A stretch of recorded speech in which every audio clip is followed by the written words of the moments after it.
Hello friends, welcome back to my channel. Today we are going to solve the question answer from the 8th standard social science textbook English medium part 1.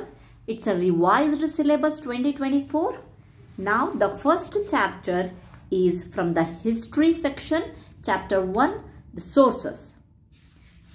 Friends, ಈ ದಿನ ನಾವು 8ನೇ ತರಗತಿಯ ಒಂದು ಸಮಾಜ ವಿಜ್ಞಾನದ ಇದು ಪರಿಷ್ಕೃತ ಪಠ್ಯಕ್ರಮ 2024ಕ್ಕೆ ಸಂಬಂಧಿಸಿದಂಥ ಪುಸ್ತಕವಾಗಿದೆ. ಇದರೊಳಗಡೆ ಮೊದಲನೇ ಪಾಠ ಆಧಾರಗಳು, ಸೋರ್ಸಸ್ ಮೀನ್ಸ್ ಆಧಾರಗಳು. ಈ ಪಾಠದ ಪ್ರಶ್ನೋತ್ತರಗಳನ್ನು ನೋಡೋಣ. ಫ್ರೆಂಡ್ಸ್, ಇಲ್ಲಿಯವರೆಗೆ ನೀವು ನಮ್ಮ ಚಾನಲನ್ನು ಸಬ್ಸ್ಕ್ರೈಬ್ ಮಾಡಿಲ್ಲ ಅಂತಂದರೆ ಪ್ಲೀಸ್ ಲೈಕ್ ಮಾಡಿ, ಸಬ್ಸ್ಕ್ರೈಬ್ ಮಾಡಿ, ಕಮೆಂಟ್ ಮಾಡಿ. ಬಹಳಷ್ಟು ಜನ ನನಗೆ ಕಮೆಂಟ್ ಮಾಡಿದ್ರು, ಬೇರೆ ಸಬ್ಜೆಕ್ಟ್ಸ್ನ ಕ್ವಶನ್ ಆನ್ಸರ್ಸ್ಗಳನ್ನು ನೀವು ಯಾವ ರೀತಿ ಕನ್ನಡದಲ್ಲಿ ಎಕ್ಸ್ಪ್ಲೈನ್ ಮಾಡ್ತೀರಾ, ಅದೇ ರೀತಿ ಇಂಗ್ಲೀಷಲ್ಲಿ 8ನೇ ಕ್ಲಾಸಿಂದ ಎಕ್ಸ್ಪ್ಲೈನ್ ಮಾಡಿ ಅಂತ. ಸೊ ಹಾಗಾಗಿಬಿಟ್ಟು ಈ ಪ್ರಯತ್ನವನ್ನು ಮಾಡ್ತಾ ಇದ್ದೀನಿ.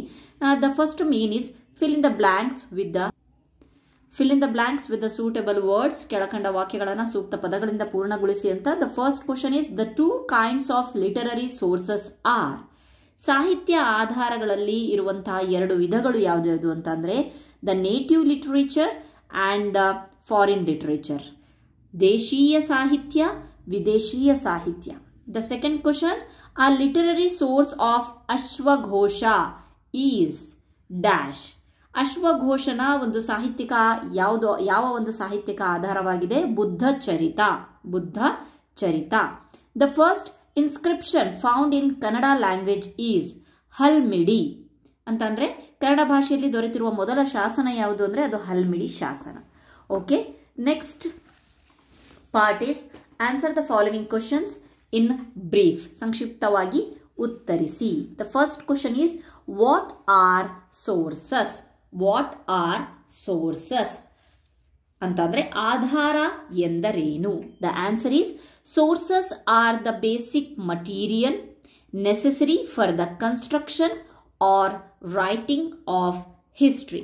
ಆಧಾರ ಅಂತ ಅಂದ್ರೆ ಚರಿತ್ರೆಯ ರಚನೆಗೆ ಬೇಕಾಗುವಂತಹ ಮೂಲ ಸಾಮಗ್ರಿಗಳು ಅಂತ ಹೇಳ್ಬೋದು.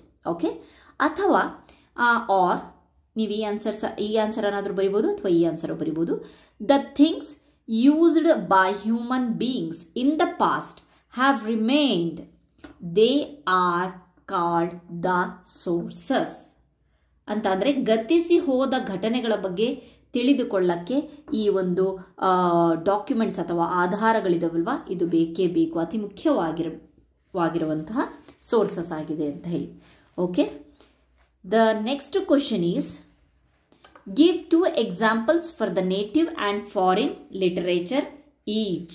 Give 2 examples for the native and foreign literature. ಅಂದ್ರೆ ಇತಿಹಾಸಕ್ಕೆ ಸಂಬಂಧಿಸಿದ ದೇಶಿ ಮತ್ತು ವಿದೇಶಿ ಸಾಹಿತ್ಯಿಕ ಆಧಾರಗಳಿಗೆ ಎರಡೆರಡು ಉದಾಹರಣೆಗಳನ್ನು ಕೊಡಿರಿ ಅಂತ ಹೇಳ್ಕೊಟ್ಟಿದ್ದಾರೆ. 2 examples for the native literature is Vishakha ದತ್ತಾಸ್ Mudra ರಾಕ್ಷಸ, ಕಲಹನಾಸ್ ರಾಜತರಂಗಿಣಿ ಅಂತಂದ್ರೆ ದೇಶೀಯ ಸಾಹಿತ್ಯಕ್ಕೆ ಎರಡು ಉದಾಹರಣೆ ಯಾವ್ದು ಅಂತ ಅಂದ್ರೆ ವಿಶಾಖ ದತ್ತನ ಮುದ್ರಾ ರಾಕ್ಷಸ ಮತ್ತು ಕಲಹಣನ Rajatarangini. Then 2 examples for the foreign literature. ವಿದೇಶಿ ಒಂದು ಸಾಹಿತ್ಯಕ್ಕೆ ಉದಾಹರಣೆಗಳು ಅಂತ ಅಂದ್ರೆ ಮೆಗಾಸ್ತನೀಸ್ ಇಂಡಿಕಾ, ಹುಯೆನ್ಸಾಂಗ್ ಸಿಯುಕಿ. ಮೆಗಾಸ್ತನೀನನ್ನು ಬರೆದಿರುವಂತಹ ಇಂಡಿಕಾ ಮತ್ತೆ ಹುಯೆನ್ಸಾಂಗ್ನ ಸಿಯುಕಿ. ಇನ್ನು ಫಾಹಿಯಾನಿಂದು ಫುಕೋಕೋ ಇದೆ, ಸಿಲೋನಿನ ದೀಪವಂಶ ಇದೆ. ಸೊ ಬಹಳಷ್ಟು ಬೇರೆ ಬೇರೆ ನಮಗೆ ಎಕ್ಸಾಂಪಲ್ಸ್ ಇದೆ. ಸೊ ನಾನಿಲ್ಲಿ ಎರಡೆರಡು ಬರ್ತಿದ್ದೀನಿ. Okay, the next question is what is numismatics. Okay, what is numismatics? Numismatics ಅಂತ ಅಂದ್ರೆ ನಾಣ್ಯಗಳ ಅಧ್ಯಯನ ಅಂತ ಅಂದ್ರೆ ಏನು? ನ್ಯೂಮಿಸ್ಮ್ಯಾಟಿಕ್ಸ್ ಅಂತ ಅಂದ್ರೆ the study of the evolution, nature and development of coins is called numismatics. ಅಂತ ಅಂದ್ರೆ ನಾಣ್ಯಗಳ ಸ್ವರೂಪ, ವಿಕಾಸ ಮತ್ತೆ ಬೇರೆ ಬೇರೆ ರೋಹಗಳನ್ನ ಬೆಳವಣಿಗೆ. ಡೆವಲಪ್ಮೆಂಟ್ ಅಂದ್ರೆ ಬೆಳವಣಿಗೆ. ಈ ಬೆಳವಣಿಗೆ ಬಗ್ಗೆ ತಿಳಿದುಕೊಳ್ಳುವ ಒಂದು ಅಧ್ಯಯನ ಇದೆಯಲ್ಲ, ಅದನ್ನ ನಾವು ನಾಣ್ಯ ಅಧ್ಯಯನ ಅಂತೀವಿ ಅಥವಾ ನ್ಯೂಮಿಸ್ಮ್ಯಾಟಿಕ್ಸ್ ಅಂತೀವಿ. ಎವಲ್ಯೂಷನ್ ಅಂತ ಅಂದ್ರೆ ಅದರ ಒಂದು ವಿಕಾಸ, ನೇಚರ್ ಅಂತ ಅಂದ್ರೆ ಅದ್ರ ಸ್ವರೂಪ, ಡೆವಲಪ್ಮೆಂಟ್ ಅಂದ್ರೆ ಅದ್ರ ಬೆಳವಣಿಗೆ. Okay, development of coins. Okay, the next question is what are archaeological sources explain with example. What are the archaeologic sources ಅಂತಂದರೆ ಪ್ರಾಕ್ತನ ಆಧಾರ ಎಂದರೇನು, ಉದಾಹರಣೆ ಸಹಿತ ವಿವರಿಸಿ ಅಂತ ಕೊಟ್ಟಿದ್ದಾನೆ. ಏನು ಪ್ರಾಕ್ತನ ಆಧಾರ ಅಂತಂದರೆ the inscriptions, coins, monuments, pots, artifacts and other ruins that have been obtained during researches and excavations are called archaeological sources. ಸಂಶೋಧನೆ ಮತ್ತು ಉತ್ಪನ್ನಗಳಿಂದ ದೊರೆತಿರುವ ಶಾಸನಗಳು, ನಾಣ್ಯಗಳು, ಆಮೇಲೆ ಸ್ಮಾರಕಗಳು, ಮಡಿಕೆ ಕುಡಿಕೆ ಹಾಗೂ ಇನ್ನಿತರ ಪಳೆಯುಳಿಕೆಗಳನ್ನು ನಾವು ಪ್ರಾಕ್ತನ ಆಧಾರ ಅಥವಾ ಆರ್ಕಿಯಾಲಜಿಕಲ್ ಸೋರ್ಸಸ್ ಅಂತ ಹೇಳಿಬಿಟ್ಟು ಕರಿತೀವಿ. Okay, the materials available inside, example ಜೊತೆಗೆ ನಾವು ಎಕ್ಸ್ಪ್ಲೇನ್ ಮಾಡಿ ಅಂತ ಕೊಟ್ಟಿದ್ದಾನಲ್ವಾ, ಸೊ ಹಾಗಾಗ್ಬಿಟ್ಟು the materials available inside the earth are also archaeological sources. ನಮ್ಮ ಒಂದು ಭೂಮಿಯ ಕೆಳಭಾಗದಲ್ಲಿ ಸಿಕ್ಕಿರುವಂತಹ ಒಂದು ಮಟೀರಿಯಲ್ಸು ಸಹ ಆರ್ಕಿಯಾಲಜಿಕಲ್ ಸೋರ್ಸಸ್ ಆಗಿದೆ. For example, Harappan civilisation came into light like this. Harappa ನಾಗರಿಕತೆ ಇದೆಯಲ್ಲ, ಅದು ಬೆಳಕಿಗೆ ಬಂದಿದ್ದು ಇದರ ಮೂಲಕನೇ. Okay, next question. Oral sources help us to know about the local history. Explain. ಮೌಖಿಕ ಆಧಾರಗಳು ಹೇಗೆ ನಮ್ಮ ಒಂದು ನೆರೆಹೊರೆಯ ಹಿಸ್ಟ್ರಿಯನ್ನು ತಿಳ್ಕೊಳಕ್ಕೆ, ಇತಿಹಾಸವನ್ನು ತಿಳ್ಕೊಳ್ಳೋಕ್ಕೆ ಹೇಗೆ ಸಹಾಯಕವಾಗಿದೆ ಅನ್ನೋದನ್ನು ನಾವು ಎಕ್ಸ್ಪ್ಲೇನ್ ಮಾಡಬೇಕಂತೆ.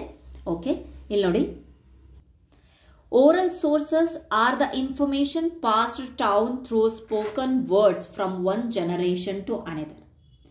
ಏನಪ್ಪ ಮೌಖಿಕ ಆಧಾರಗಳು ಅಂತ ಅಂದರೆ ಒಂದು ತಲೆಮಾರಿನಿಂದ ಮೌಖಿಕವಾಗಿ ತಲೆಮಾರಿನಿಂದ ತಲೆಮಾರಿಗೆ ಏನು ಒಂದು ಇನ್ಫಾರ್ಮೇಷನ್, ಮಾಹಿತಿ ಒಂದು ತಲೆಮಾರಿನಿಂದ ಇನ್ನೊಂದು ತಲೆಮಾರಿಗೆ ವರ್ಗಾವಣೆ ಆಗುತ್ತೋ ಅದು ಓರಲ್ ಸೋರ್ಸಸ್ ಇಂದ ಗೊತ್ತಾಗುತ್ತೆ.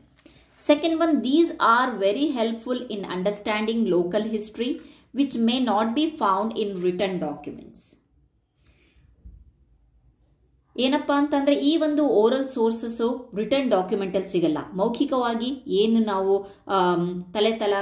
ತಲೆಮಾರಿನಿಂದ ಏನು ನಾವು ತಿಳ್ಕೊಂಡಿರ್ತೀವೋ ಅದಷ್ಟೇ ನಮಗೆ ಒಂದಿದು, ಬಟ್ ಅದು ನಮಗೆ ಒಂದು ಯಾವುದೇ ರೀತಿಯ ಬರವಣಿಗೆ ರೂಪದಲ್ಲಿ ಯಾವುದೇ ಡಾಕ್ಯುಮೆಂಟ್ಸ್ ಸಿಗೋದಿಲ್ಲ. Next, from time ಇಮ್ಮೆಮೋರಿಯಲ್ human society has reserved it's experiences and memories in the form of poems, songs and ballads.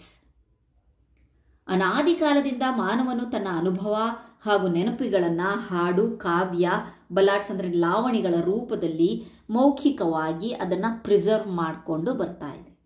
Okay, ಇನ್ ಕರ್ನಾಟಕ ಜನಪದ ಸಾಂಗ್ಸ್, ನಮ್ಮ ಒಂದು ಕರ್ನಾಟಕದಲ್ಲಿ ಜಾನಪದ ಸಂಗೀತ ಅಥವಾ ಜಾನಪದ ಗೀತೆಯ ಮೂಲಕ ಟೆಲ್ ಅಸ್ ಅಬೌಟ್ ಕೆಂಪೇಗೌಡ. ಹೌದು, ಕೆಂಪೇಗೌಡರ ಬಗ್ಗೆ, Kittur Rani Chennamma and Sangolli Rayana, their bravery and the love of people for them, even if there are no detailed written records about their daily lives.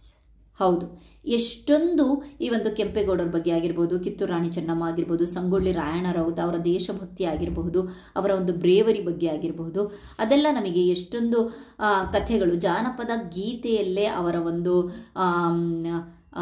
ಜೀವನ ಶೈಲಿಯನ್ನು ಎಕ್ಸ್ಪ್ಲೇನ್ ಮಾಡಿದ್ದಾರೆ. ಆ ಒಂದು ಗೀತೆಗಳ ಮೂಲಕನೇ ಈ ರೀತಿಯಾಗಿದ್ದರು. ಹೌದು, ಕಿತ್ತೂರು ರಾಣಿ ಚೆನ್ನಮ್ಮ ಈ ರೀತಿಯಾಗಿ ಹೋರಾಟ ಮಾಡಿದ್ರು, ಅವರದ್ದು ಜೀವನ ಶೈಲಿ ಈ ರೀತಿಯಾಗಿತ್ತು, ಅವರು ಯಾವ ರೀತಿಯಾಗಿ ಅವರು ಯುದ್ಧಗಳನ್ನು ಮಾಡಿದ್ರು ಅನ್ನೋದೆಲ್ಲ ಜಾನಪದ ಗೀತೆಗಳ ಮೂಲಕ ಎಕ್ಸ್ಪ್ಲೇನ್ ಮಾಡಿದ್ದಾರೆ. ಅದನ್ನು ಇಲ್ಲಿ ಒಂದು ಎಕ್ಸಾಂಪಲ್ ಆಗಿ ಕೊಟ್ಟಿದ್ವಿ. ಸೊ ಓರಲ್ ಸೋರ್ಸಸ್, ಜಾನಪದ ಗೀತೆಗಳು ಸಹ ಒಂದು ಓರಲ್ ಸೋರ್ಸಸ್ಗೆ ಬೆಸ್ಟ್ ಎಕ್ಸಾಂಪಲ್. ಓಕೆ, ಸೊ ಇದಿಷ್ಟು ಆಧಾರಗಳು ಪಾಠ ಅಥವಾ ಸೋರ್ಸಸ್ ಪಾಠಕ್ಕೆ ಸಂಬಂಧಿಸಿದ ಕ್ವಶನ್ ಆನ್ಸರ್ಸ್ ಆಗಿದೆ. ಐ ಹೋಪ್ ನಿಮಗೆ ನನ್ನ ಒಂದು ವಿಡಿಯೋಸ್ ಇಷ್ಟ ಆಗಿದೆ ಅಂದ್ಕೊಂಡಿದ್ದೀನಿ. ಇಷ್ಟ ಆಗಿದರೆ please friends, please I beg you, please ನನ್ನ ಒಂದು ಚಾನಲನ್ನು ಸಬ್ಸ್ಕ್ರೈಬ್ ಮಾಡಿ, ಲೈಕ್ ಮಾಡಿ, ಕಮೆಂಟ್ ಮಾಡಿ. ನನ್ನ ಈ ಒಂದು ಸಣ್ಣ ಪ್ರಯತ್ನ ನಿಮಗೆ ಎಷ್ಟು ಮಟ್ಟಿಗೆ ಇಷ್ಟ ಆಗ್ತಿದೆ ಅನ್ನೋದು ನಿಮ್ಮ ಕಮೆಂಟ್ ಮೂಲಕ ಗೊತ್ತಾಗುತ್ತೆ. Thank you once again friends. Thanks for supporting my channel. Thank you.